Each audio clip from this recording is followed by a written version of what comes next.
So welcome to Patil's family blog. तर आजचा विषय असा आहे की आज मी तुम्हाला दाखवणार आहे की एक नर्सिंग स्टुडंट काय काय करते.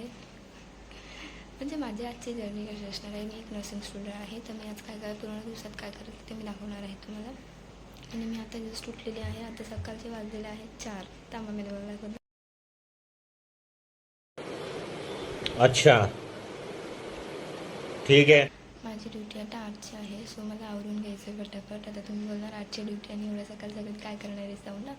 तर हो, कारण की माझी पोस्टिंग आता वाडियाला आहे. सो मला वाडियाला बसायला खूप वेळ लागतो. 6:12ची माझी ट्रेन असते. सो मला सकाळी घरून 5 वाजता निघावं लागतं. सो मला 5 वाजता निघायचं आहे, म्हणून मी पटापट आवरून घेते आणि भेटते तुम्हाला नंतर अंघोळ करून डायरेक्ट. गाईज बघा, इथे सकाळी 4 वाजता माझी दीदीसुद्धा उठलेली आहे. सकाळी उठून ती रोज माझ्यासाठी डबा बनवते आणि तिचं थोबाड बघा.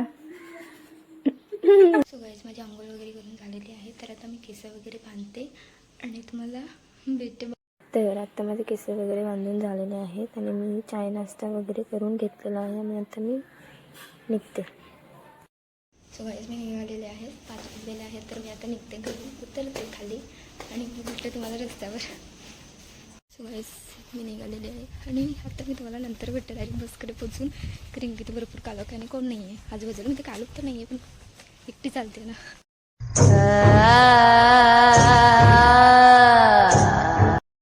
तर गाईज मी आता नाकावर पोचलेले आहे आणि ती बघा समोरच बस उभी आहे. त्याच बसमध्ये मी जाणार आहे. तर गाईज बघा, सकाळी सकाळी पूर्ण बस खाली असते. तर मी आता स्टेशनला पोचलेले आहे. तर ट्रेनमध्ये पोचल्यानंतर सर्वात पहिलं काम म्हणजे फ्रेंड लोकांसाठी जागा पकडणं. आता इथे निश्वा आलेली आहे. आता आम्ही दोघी मिळून अजून 2 जणांसाठी जागा पकडणार आहोत. इथे आम्ही दोघींची बॅगमध्ये ठेवून जागा पकडलेली आहे, कारण एक जण विरारवरून आणि एक जण वसईवरून येणार आहे. तर गाईज इथे पावडी आलेली आहे. स्वैग से करेंगे सबका स्वागत. दुसरी ज्योती पटवा आलेली आहे. तर इथे आमची सकाळ सकाळी गॉसिप चालू होती आणि ते व्हिडिओमध्ये बोलायचं सोडून सगळे स्वतःची थोबडी बघत होते व्हिडिओमध्ये.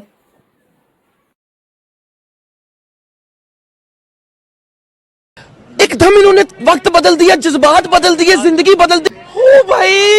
सो जशी ट्रेन चालू होते तसं आमचं लिहायचं काम पण चालू होतं. आमचं असाइनमेंट एवढे आहेत की आम्ही ट्रेनमध्ये लिहिलं तरी आमचा असाइनमेंट कंप्लीट होत नाही.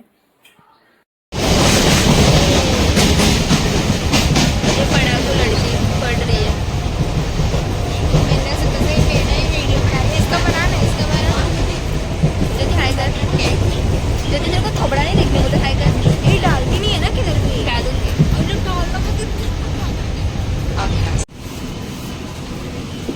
ए या चला ज्योती आजा. आम्ही खाणार नाही.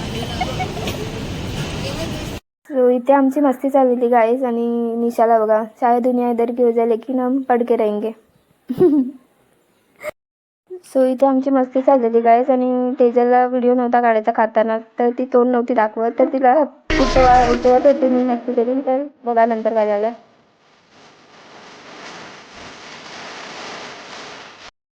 तर गाईज फायनली आम्ही प्रभादेवीला पोचलो. बस निकलने के लिए उठती थी. बताओ अपना रिव्यू बताओ. भाई वीडियो तो कैसी काम करती थी निशा. हाय तो बोलना, इतना शर्मा रही है. बोलना चैनल को. हाँ, चैनल को सब्सक्राइब करो, लाइक करो, कमेंट करो और शेयर करो. बस पटवा ज्योती पीछे है. चॅनलचे व्हिडिओ नाही आवडले तर बिंदास. कौन है ये लोग, कहाँ से आते हैं ये? अनसबस्क्राईब पण करू शकता. अरे कहना क्या चाहते हो? त्याला पण नाही जमत आहे. ठीक आहे, किती जिंकलेस गाईज. तुम्हाला सांगू, ही हुशार मुलगी आहे. आमच्या क्लासमध्ये टॉपर नापास आहे मी. चला, जसे वाडी हॉस्पिटलकडे पोचलो तसे हे लोक पोचल्या खाद्याचं बघत होते. बघा गाईस, मी पोचलेली आहे फायनली वाडी हॉस्पिटलला. तर हे बघा गाईस, हे वाडी हॉस्पिटल आहे आणि खूप मोठं हॉस्पिटल आहे आणि हे हॉस्पिटल बच्चांसाठी स्पेशल हॉस्पिटल आहे. आणि इथे जसं तुम्ही एंटर करता तसं तुम्हाला समोर एक गणपती बाप्पाचं मंदिर दिसेल. ते खूप जुनं आहे. आणि इथे बघा, आणि ही बघा, ही पावडी, ही ॲनिमल लवर. मांजरेंची खेळत असते आणि ते बाप्पांचं दर्शन घेऊन सकाळ सकाळी आम्ही चाललेलो आतमध्ये.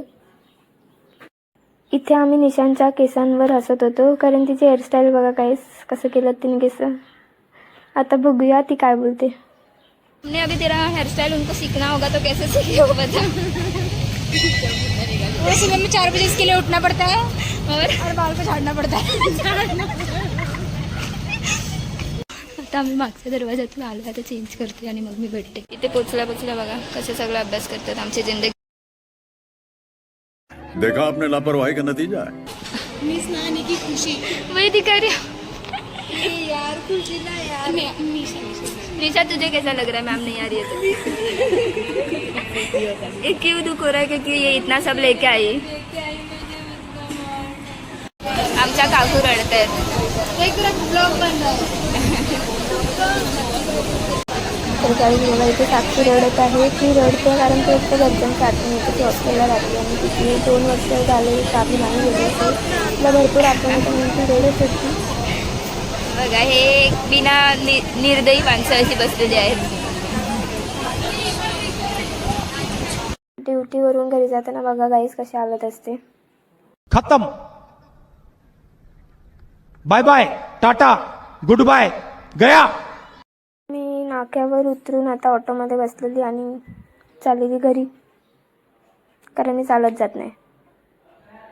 तो मी जशी लाईट हाऊसवर उतरते तशी कालू तयार असते बिस्किट खायला कारण तिला माहिती आहे बिस्किट खाऊ घालते. मी असो मम्मी असो किंवा दीदी असो आम्ही तिघे खाऊ घालतो. आणि गाईस मुक्या जनावरांना खायला द्यायचं पुण्य भेटेल. हॅलो गाईस मी आता घरी पोचलेली आहे. आता मी घरी जाईन. मम्मी दूध वगैरे गरम करून देईल. मग दूध वगैरे पिईल. अंघोळ वगैरे करून मी तुम्हाला भेटते थोडा वेळ. तो मी अंघोळ वगैरे करून अभ्यास करायला बसलेली आणि इथे मी माझं पेन शोधते कारण मला पेन भेटत नव्हतं आणि फायनली भेटलं. आता मी लिहिते कंटिन्यू लिहतच असते गाईस. असाइनमेंट आमच्या एवढ्या आहेत ना की संपणार नाही. भरपूर अनलिमिटेड असाइनमेंट असतात. तर घरी आल्यावर मला एकच काम असते ते म्हणजे लिहायचं. तर गाईज तुम्हाला नर्सिंग जेवढी इझी वाटते तेवढी ती इझी नाही आहे. एखाद्या नर्सिंग स्टुडंटला पूर्ण दिवसात ड्युटी पण करावी लागते प्लस ड्युटीवरून घरी येऊन असाइनमेंट्स आणि प्रेझेंटेशनसाठी पोस्टर फ्लिपचार्ट सगळं विड्स वगैरे बनवावे लागतात आणि रात्रभर जागून असाइनमेंट कंप्लीट करावे लागतात.